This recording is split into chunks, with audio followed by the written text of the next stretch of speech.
Hey everybody, Aaron Bishop here with another Bishop's Blurb. When it comes to the topic of patronage, which I covered in a previous video in connection to the topic of grace being the gift that's given from a patron to a client, there was a problem that came up in the ancient world, and it's one that can help us to better refine and define our understanding of how God interacts with us. The problem of the ancient world was, I'm poor. What if I don't know any patrons? What if I can't find one that wants to support me? There's no Google, there's no Yellow Pages. What do I do to find a patron whose goals I can line myself up under to support him as he supports me? Well, the answer to this question was someone that's called a broker.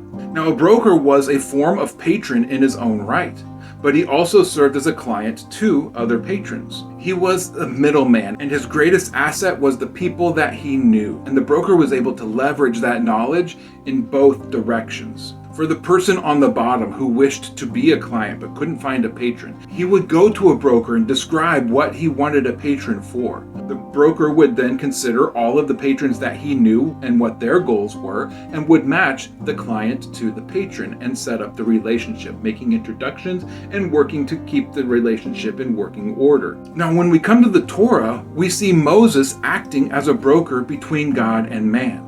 It begins with the Exodus when God comes to Moses and says, look, I want you to go to Israel and I want you to speak to them on my behalf. He sets Moses up as the broker between him and Israel. They have called out to God for a patron and he is responding. And so he sends his broker to the client to make the introduction and to serve as the go-between to bring them together.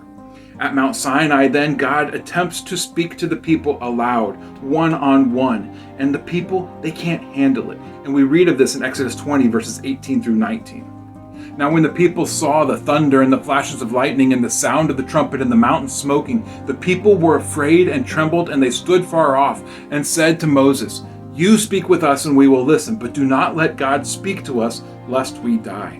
So even though Moses had already acted as a messenger and a broker between God and man, and even though God had attempted to remove Moses from this position by speaking directly to the people said, no, we want the broker in place.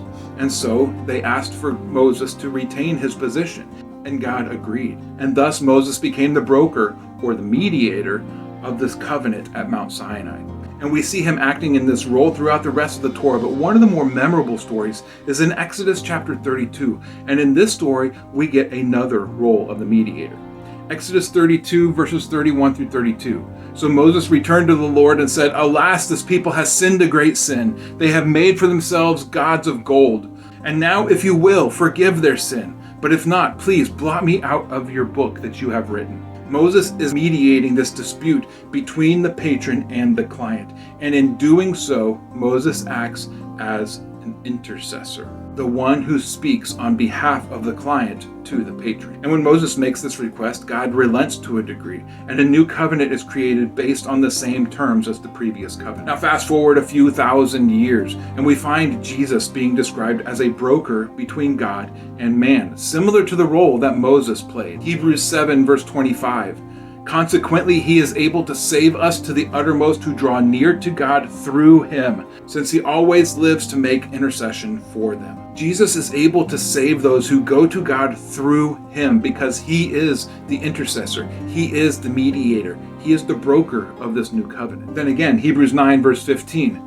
Therefore, he is the mediator of a new covenant, so that those who are called may receive the promised eternal inheritance, since a death has occurred that redeems them from the transgressions committed under the first covenant. Again, similar to the role that Moses played in Exodus 32 as the intercessor, here Jesus is described as the mediator of forgiveness. He goes to God, he says, they have all sinned, and I have made a sacrifice in my blood. The covenant in the blood of Jesus then redeems us from the transgressions that have been committed.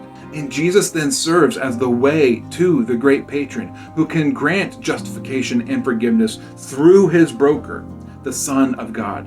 There is no other way, there is no other truth, and there is no other path to life but through Jesus, the broker of the covenant. No one comes to the Father except through